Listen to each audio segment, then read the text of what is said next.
Good morning po mga mamamayang. May bisita po tayo ngayong araw na ito at magluluto siya ng tinapay. Si Mama Yeps, ang eksperto sa kusina. Andito na po siya para ituro ang mga ingredients. Magandang umaga mga mamamayang. Ang lulutuin natin ngayon ay sikat na tinapay sa Pilipinas. Ito yung tinatawag na Spanish bread. So ito na yung mga sangkap. Una, bread flour, asukal or white sugar, fresh milk, 6 na itlog, butter, yeast, breadcrumbs, asin, cream cheese, at saka powdered milk. Yan na po ang mga sangkap natin na gagamitin. Una po natin gagawin ay ihanda natin yung ating yeast mixture. So, kukuha tayo ng 1 cup na tubig. Kailangan dito yung tubig ay maligamgam para yung yeast natin ay aalsa. So, dahil malamig ito, ilalagay muna natin siya sa microwave ng mga 1 minuto. Ayan na po mga mamamayang, pinaandar na ang microwave. Ayan po, pagkatapos ng 1 minuto, maligamgam na yung tubig natin. Isusunod natin ay lagyan natin ng 2 kutsarang asukal para mas aalsa pa yung yeast natin. Yung 1, 2. At ating paghahaluin sa tubig. Pag natunaw na yung asukal, isusunod natin ang ating yeast. Dahil pang 2 recipe itong gagawin natin, so 2 pakete ng yeast ang ilalagay natin.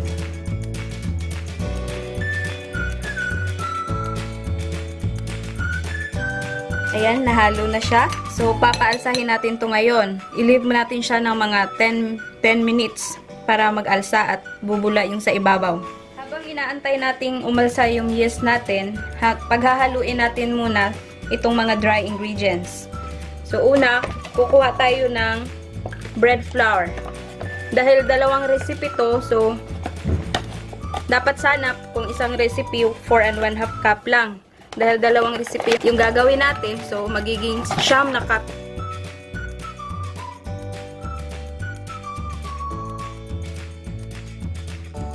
Siyam na cup po mga mamamayang ang ating bread flour.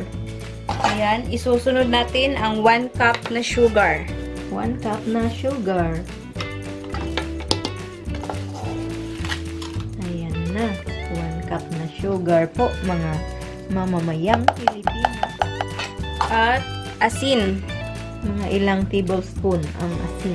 Ano lang siya, yung 1 recipe, 1 1/2 teaspoon. So, ita-times to natin dahil 2 recipe to. So, 2 1 1/2 teaspoon. 3 teaspoon lahat. Yan na po ang lahat ng mga dry ingredients. Paghalu-haluin natin to ngayon para magiging pantay-pantay siya. Paghahaluin ngayon ay ang ating mga liquid ingredients. So, una, kukuha tayo ng 2 2/3 cups na fresh milk.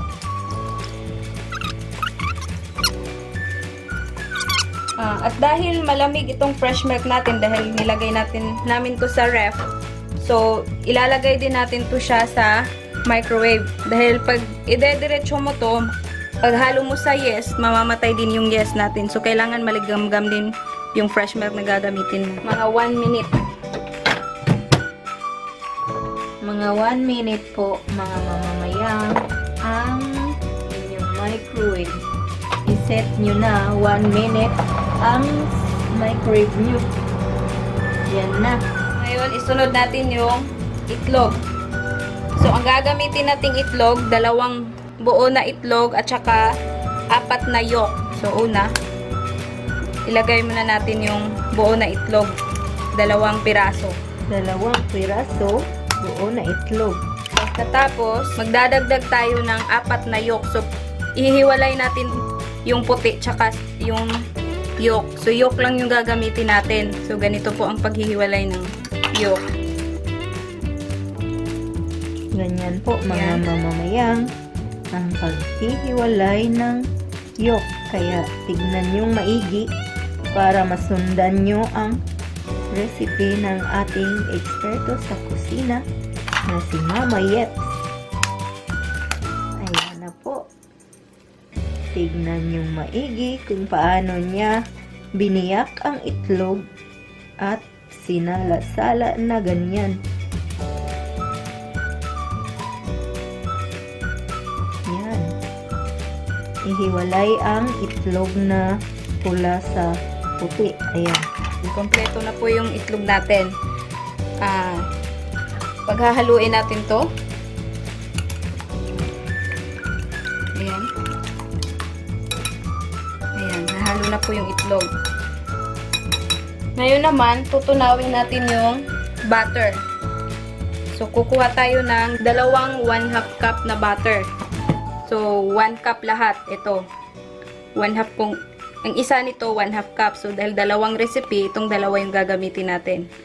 So, dahil matigas to, i-melt natin dun sa apoy. Ang ginamit natin na butter dito, yung unsalted, yung hindi maalat. Kasi gumamit na tayo kanina ng asin. Ayan na. So, i-on na natin yung apoy. Kailangan mahinang-mahina lang yung apoy. Yung sakto lang na matunaw yung butter natin. Kasi pag masyadong mainit, masusunog yung butter. Habang inaantay nating matunaw yung ating butter, hahaluin natin ngayon ang fresh milk at saka yung itlog.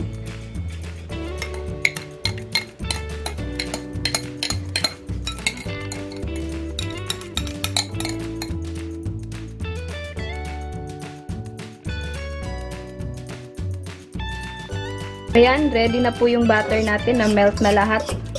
Idadagdag natin to ngayon dito sa ating pinaghalong gatas at saka itlog. Pagkatapos nito, titingnan natin yung yeast natin kung ready na, umalsa na ba. At pag ready na, ihahalo na natin dito. Ayan. Natin kung itong mixture ng ating itlog, gatas tsaka butter, hindi masyadong mainit o malamig bago natin ihalo tong yeast natin. Kasi pag masyadong malamig at mainit to, mamamatay din yung yeast natin. So, kaya kailangan i-double check. I-double check mo talaga. Dahil pag sobrang lamig o init, matitiko yung tinapay mo, hindi aalsa.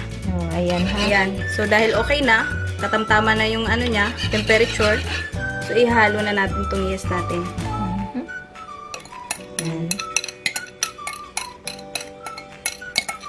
Pakinggan niyo pong mabuti, mga mamamayang. Ayan. Paghalo-haluin na natin silang lahat. Ayan, okay na to. Ayan po, ready na yung dry at saka liquid ingredients natin. So, ihahalo na natin dito ngayon yung ating pinaghalong butter, itlog, tsaka gatas sa harina. Ayan, gagawa lang tayo ng konting bilog sa gitna. At ibubuhos natin dito ang ating liquid ingredients. Ayan, at dahan-dahan nating paghahalo-haluin.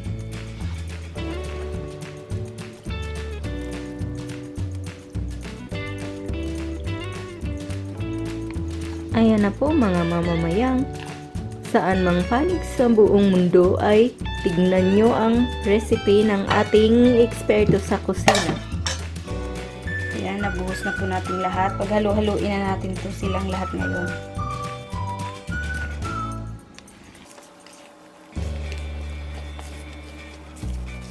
Pagkatapos nito, pag mahalo na natin tong lahat, ay atin na itong mamasahin. So, pag ganyan na, didikit na siyang lahat. Yan, pag ganyan na yung tsura niya, pwede na yan simulang masahin.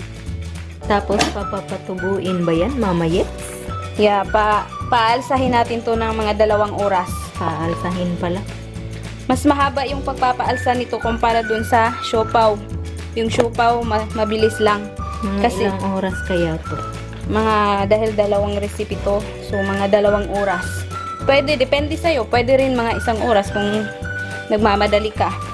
Dahil rapid naman yung yeast na ginagamit natin, yung fast acting. So, pwede na rin mga 1 oras. Pero pag hindi ka masyadong nagmamadali at gusto mo yung aalsa talaga yung tinapay mo tsaka mas lalong lalambot, gawin mo ng 2 oras. So yan, para mamasa natin ng maigi. So kukuha tayo ng yung pagmamasahan na kahit maliit lang na lamesa para madiin natin ng mabuti. Ito po yung gagamitin nating pagmamasahan. So Yan. bago yan, lalagyan muna natin ng kunting harina para hindi didikit yung ating dough. Gagawin natin, ipipress mo lang siyang ng ganon, tsaka iro-roll. Yan, ganyan. Roll. Pag sobrang madikit, pwede mo rin dadagdagan ng kunting harina. Paunti-unti lang. Hanggang sa hindi na siya didikit sa kamay mo.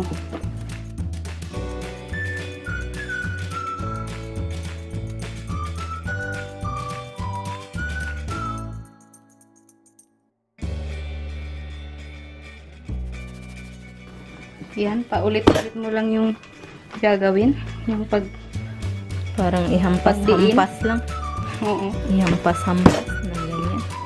Para lumiit ang kanyang texture At magiging smooth. at magiging smooth. Smooth. Yan.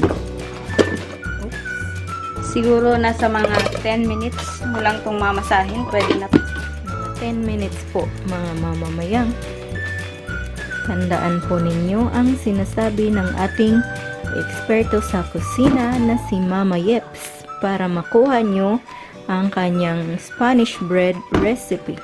Pagkatapos nating namasa ng mga 10 minutes, ito na po yung kalalabasan niya. Malambot na. Ayan, so binilog ko lang ng ganito dahil ready na tong paalsahin. Ayan. Tatakpan natin ng foil or kahit anong pantakip, basta sarado lang siya. Walang makakapasok na hangin. Pwedeng tela, yung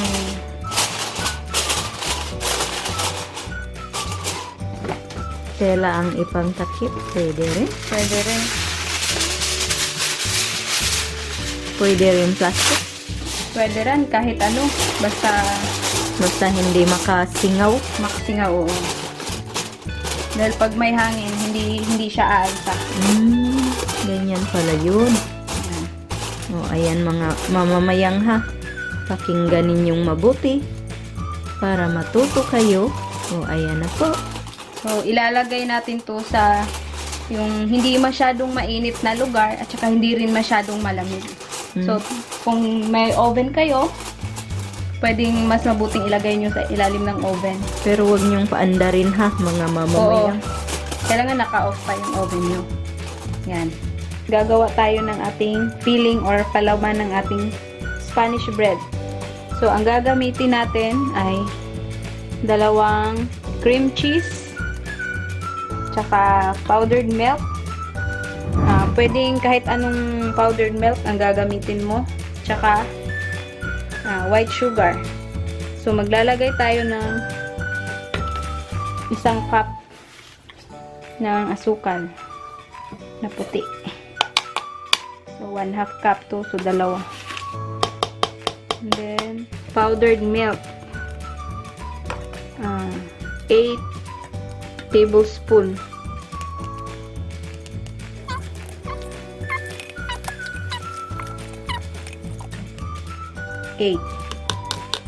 And then, ihalo natin tong cream cheese. Bubuksan natin. Pag isang recipe lang yung gagawin mo, isang ganito lang yung ihahalo mo. Ayan. Pag halu-haluin itong lahat.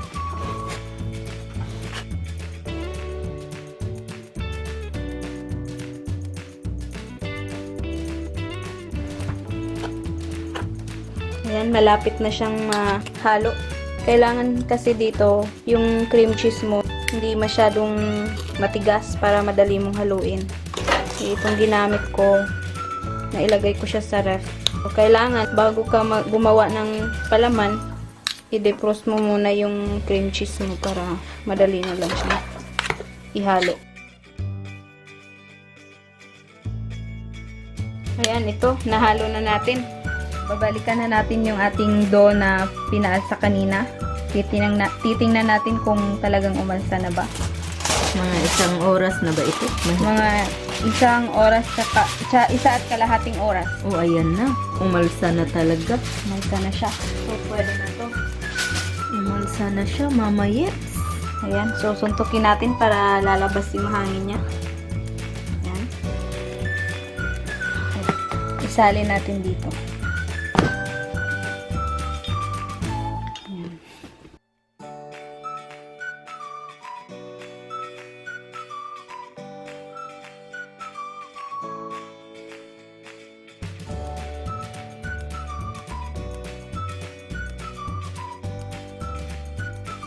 Ayan na po mga mamamayang, ganyan po kalaki ang mga size ng inyong harina. Ganyan. Yan, tignan nyo mabuti oh. I-focus ko lang yun. Hulmahin yung ating Spanish bread. So, sa paghulma, gagamit tayo ngayon ng rolling pin. Ito yung magpa-flatten ng ating dough para mas madaling i-roll. Ayan, kuha tayo ng isang piraso. Ayan ha. Ayan, ipa-flatten natin ang ating kamay na ganyan. Simulan na natin ang pagro-roll. Tapos, ayan, ipa-flat mong ganyan. Tapos, gamitan mo na ang rolling pin. I-roll mo ng ganyan. Ipupush mo pa ganyan. Ayan, para maging ganyan na siya kalaki. Pagkatapos, lalagyan na natin ng palaman ng ating Spanish bread. Ayan. Lagyan mo na yan sa gitna.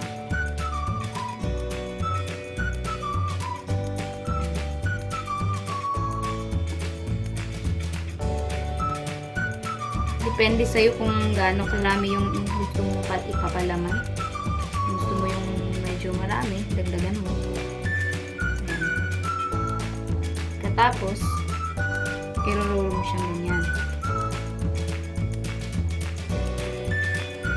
Para hindi aapaw yung palaman mo. Kailangan na higpatan mo dito banda sa gilid. Ayan. Ayan. Yan na po yung Spanish bread natin. Pagkatapos, ilalagay natin siya sa itong breadcrumbs. Lalagyan natin siya ng breadcrumbs.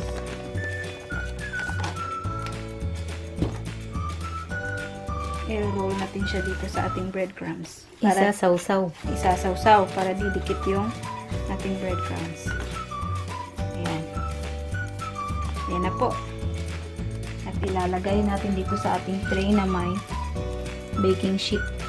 Kailangan importante itong may ganito para hindi masusunog yung ilalim ng tinapay. At saka hindi didikit. Pag wala kayong ganito, pwedeng lalagyan din yung butter dito sa ilalim. Ayan na mga mamamayang, kailangan po hindi daw idikit-dikit. Yan, kasi lalaki pa daw yan sa loob ng ating oven. So, huwag niyong idikit-dikit ang paglagay dito sa inyong mga tray.